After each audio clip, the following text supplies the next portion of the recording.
C'est quand même étrange que nous discutions toujours de l'énoncé économique de l'automne au printemps. Les partis peuvent travailler ensemble pour en venir à une entente. Le député de Longueuil, Charles Lemoine. Merci, Mme la Présidente. Je remercie mon collègue pour son discours. J'aime beaucoup travailler avec lui. On se rencontre souvent dans les comités. Merci. Il a dit différentes choses, mais bon, je suis d'accord avec lui par rapport à la capture de carbone, que c'est vraiment pas une façon de combattre les changements climatiques. Le Canada a vraiment un lourd bilan. On le mentionnait aujourd'hui. On a sorti une étude de Carbon Brief qui dit que le Canada est le pire pollueur au monde par habitant depuis 1850, quand même majeur.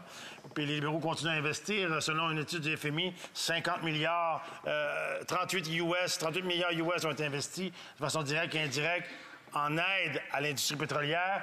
Moi, j'aimerais entendre mon collègue, capture de carbone, c'est pas bon. Il faudrait désinvestir dans l'industrie pétrolière, c'est sûr. Taxe carbone, c'est une mesure intéressante parmi d'autres. Quelles seraient 2 ou 3 autres mesures qu'un éventuel gouvernement vert mettrait de l'avant pour la lutte au changement climatique? Honorable député de Kitchener-Centre. Premièrement, merci à ma collègue de Longueuil-Saint-Hubert pour la question. On est d'accord avec le Bloc, premièrement, qu'on a besoin de éliminer toutes les subventions pour les pétrolières, incluant la capture de la carbone, carbon capture and storage, bien sûr. Comme gouvernement vert, on sera bien plus ambitieuse pour aller plus vite, pour être sérieux qu'on est dans une crise climatique. Et ça veut dire, premièrement, avec la transportation, des investissements significatifs dans les transportations publiques et communes.